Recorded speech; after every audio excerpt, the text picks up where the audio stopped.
To discuss the summit and some of its goals, I'm joined here in the studio by Chloé Sermé-Morin, a consultant with FIANCA, an NGO fighting homelessness in Europe. Welcome to the programme. Thank you. Talking about homelessness in particular, you've just published your latest annual review on the situation in Europe. How badly has the pandemic hit, and which people in particular have been worst affected? Well, the pandemic is not has arrived, but before that, the last 10 years, we also witnessed an increase in homelessness, a 70% increase, which is striking, and it was basically consequences of the financial crisis. And now we are living this new crisis.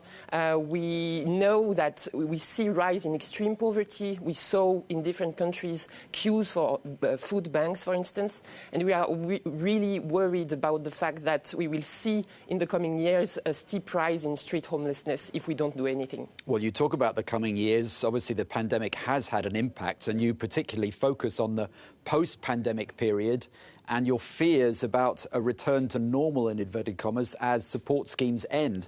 Could you spell out exactly what your main fears are? Yeah, because during the pandemic, we saw in different countries that emergency measures were taken to protect the more vulnerable, moratorium on evictions, etc. And we don't know what will happen at the end of these measures. And if we don't do prevention policies, we definitely will face a big problem, especially considering people who will be, for instance, young, poor people who are really vulnerable to housing exclusion and homelessness today in Europe. You talk of the need for prevention policies. We've got this summit in Portugal today. Now, you call for immediate intervention from the EU and from member states. What sort of things do you want to see happen? First of all, I want to say here that we see housing as a right, not as a reward, not as a financial asset.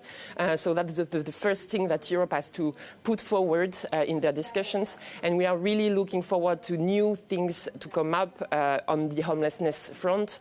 We see that the European Union is committing to have a European platform to combat homelessness in the coming month. The Portuguese presidency will launch it in June.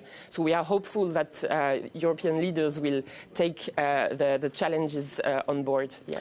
How important is it to have long-term solutions, though? Is there a danger that there may just be sticking plaster solutions or things for the short term? Absolutely, and that's how we managed homelessness in the past, and that didn't work.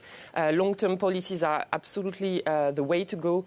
Finland, for instance, is the country where homelessness has been decreasing in the past 10 years, and this is because long-term policies have been implemented there. Is there a problem with the nature of the demand for accommodation? A lot of people nowadays live alone. Younger people perhaps leave home later. Older people stay in their homes for longer than they used to. Is there that sort of problem need addressing, the actual nature of the demand for accommodation? Yeah, absolutely. And we also have to see how to combat the fact that we have an affordability crisis. So units have to be adequate, but also affordable for everybody. So we have to act on the two fronts. Yeah. Chloé Sermé-Morin from FIANCA, thanks very much for joining us here in the studio. Thank you for welcoming us. Thank you. Pleasure.